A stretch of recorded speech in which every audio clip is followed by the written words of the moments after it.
नमस्कार दोस्तों, स्वागत है आपका अपनी यूट्यूब चैनल रेलवे अपडेट में। दोस्तों एक और आरआरबी के द्वारा आपका डीवी लिस्ट आउट कर दिया गया है और ये जो डीवी लिस्ट है ये है आपका CN05 2024 एनटीपीसी ग्रेजुएट लेवल के लिए। इससे पहले ये आपका राउंड 2 है। इससे पहले राउंड 1 हो चुका है जो कि आपका कैटेगरी नंबर 5 के लिए हुआ था। और जो ये आरआरबी से हुआ था यहाँ से केवल 1 और 5 की कैटेगरी की यहाँ पे 2 पोस्टें थी, तो इसमें से 5 की तो ऑलरेडी कंप्लीट हो गया है, यानी कि डीवी कंप्लीट हो गया है।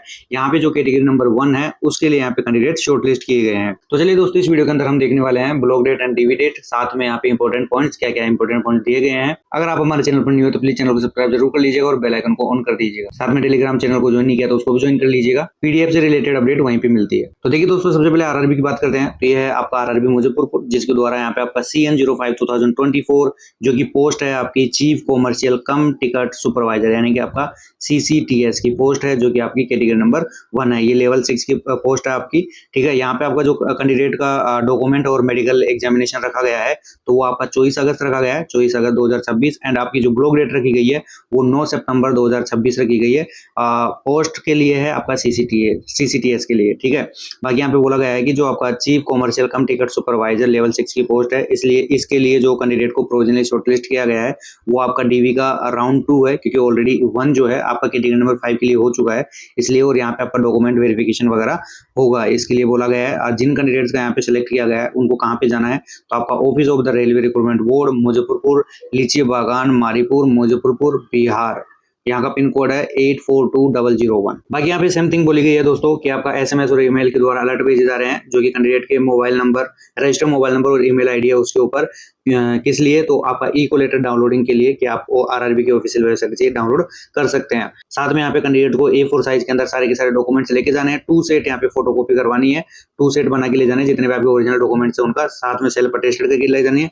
एंड यहाँ पे 6 पासपोर्ट साइज फोटो के लिए बोला गया है जो कि कलर पासपोर्ट साइज फोटो होनी चाहिए एंड 1 महीने से यहाँ पे पुरानी नहीं होनी चाहिए। साथ में देखो दोस्तों, बहुत सारे आरआरबी होते हैं, मैंने इतना वीडियो बना लिया, मतलब बहुत सारों में तो यहाँ पे मेंशन करते हैं, बहुत सारे आरआरबी के अंदर यहाँ पे मेंशन नहीं करता है। तो यहाँ पे आप देख सकते हैं CBT1 और CBT2 के आपकी जो फॉइल है वो भी यहाँ पे मांगा गया है। उसके अलावा यहाँ पे बोला गया है कि किसी कैंडिडेट के मान लीजिए ओरिजिनल डॉक्यूमेंट्स या फिर एप्लीकेशन के अंदर फादर नेम में, खुद के नेम में या मदर नेम में स्पेलिंग वगैरह एरर है, तो उसके लिए क्या करना पड़ेगा, डॉक्यूमेंट वेरिफिकेशन के टाइम पे कैंडिडेट को इससे रिलेवेंट जो आपका एफिडेविट बनवाना पड़ेगा जो कि आपका मजिस्ट्रेट या फिर नोटरी के द्वारा अटेस्टेड होना चाहिए। ठीक है ना, स्टैम्प पेपर पे आपको ये बना के और एफिडेविट आपको डीवी के टाइम पे आपको ये देना पड़ेगा। साथ में बोला गया है कि कैंडिडेट्स को यहाँ पे अतिरिक्त टाइम नहीं दिया जाएगा ओरिजिनल डॉक्यूमेंट्स देने के लिए, तो समय पे ओरिजिनल डॉक्यूमेंट्स लेके जाएगा। लेकिन ऐसा नहीं होता दोस्तों, मैंने जैसा कि आपको हमेशा बताता हूँ, डीवी डेट जो ब्लॉक डेट होती है वो इसीलिए होती है कि यहाँ पे एक तो जो कैंडिडेट एब्सेंट होते हैं उनके लिए, साथ में यहाँ पे कुछ कैंडिडेट जो कि मेन डीवी के अंदर डॉक्यूमेंट्स नहीं दे पाते हैं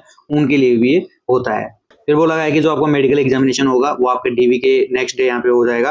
जो भी रेलवे के जो भी कंसर्न रेलवे के अंदर आरआरबी के अंदर जो आपका रेलवे हॉस्पिटल्स आते हैं जुडिक्शन के अंदर, वहाँ पे आपको भेजा जाएगा। साथ में यहाँ पे बोला गया है कि जो प्रिस्क्रिप्शन फीस है आपकी 24 रुपये रखी गई है, इसके अलावा 1 रुपये फीस नहीं लगता है रेलवे के अंदर। बाकी आप में आपका जैसे कि CT स्कैन, अल्ट्रासाउंड किसी कैंडिडेट का होगा और अदर टेस्ट होगा आई से रिलेटेड, इनसे रिलेटेड, तो अगर जो फैसिलिटी रेलवे हॉस्पिटल में नहीं होगी तो वो प्राइवेट हॉस्पिटल में सजेस्ट किया जाएगा, वहाँ पे जो भी पैसा लगेगा वो आपको देना पड़ेगा। ये मैं हर वीडियो में बताता हूँ। बाकी यहाँ पे बोला गया है कैंडिडेट का जो शॉर्ट लिस्ट कैंडिडेट है यहाँ पे उनको प्योरली प्रोविजनल तौर पे सिलेक्ट किया गया है, यानी कि अस्थायी रूप के तौर पे सिलेक्ट किया गया है।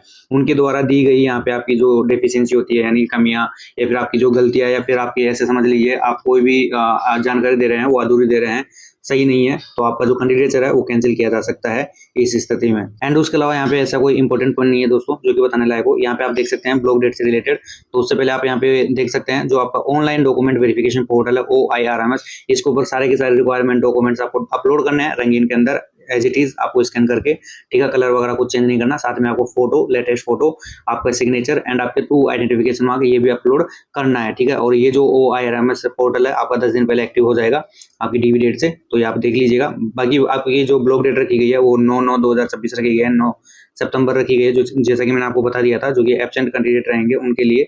और एब्सेंट यहाँ पे रहेंगे तो आपको देखो मैंने बताया था पहले भी कि यहाँ पे आपका रीजन होना चाहिए, और जो रीजन है वो वैलिड रीजन होना चाहिए। जैसा कि यहाँ पे बोला गया आपका कि कैंडिडेट का जो गवर्नमेंट या फिर यूनिवर्सिटी एग्जाम होना चाहिए उस दिन, या फिर मान लीजिए कैंडिडेट बीमार है तो उसका परफॉर्मा लगे उसको देना पड़ेगा, जो कि डॉक्टर से बनवा के आपको देना पड़ेगा। उसके अलावा बोला गया कि यहाँ पे इसके अलावा और रीजन जो है वो आपका नहीं माना जाएगा, यानी वैलिड नहीं होगा और आपका जो कैंडिडेचर है वो कैंसिल कर दिया जाएगा। बाकी यहाँ पे इसके लिए आपको अलग से इको लेटर नहीं दिया जाएगा, जो अभी इको लेटर डाउनलोड आप करके रखोगे उसी से आपका डीवी और मेडिकल हो जाएगा बाद में ब्लॉक डेट में। ठीक है, यहाँ पे आपका ब्लॉक डेट वगैरह देख सकते हैं। यहाँ पे 2 कैंडिडेट है, जो कि 2 कैंडिडेट है और केवल यहाँ पे पोस्ट भी इतनी थी, इसलिए आप देख सकते हैं यहाँ पे 10 अगस्त को, मतलब 10 अगस्त को अपडेट हुआ था, लेकिन एक्चुअली में 10 अगस्त को अपडेट नहीं हुआ था।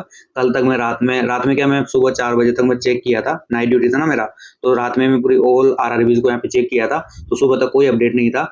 अभी मैं चेक किया हूँ तो अभी मेरे को ये अपडेट मिला है 10:30 बजे के समथिंग, तो मैंने ग्रुप में भी ऑलरेडी अपडेट कर दिया है। तो ये ध्यान रखिएगा दोस्तों, कभी कभी क्या होता है ना कि आपका कुछ आरआरबी जैसी होती है कि जैसे कि लिस्ट के अंदर तो डेट आपकी पुरानी होगी, लेकिन वो अपडेट करेंगे बाद में।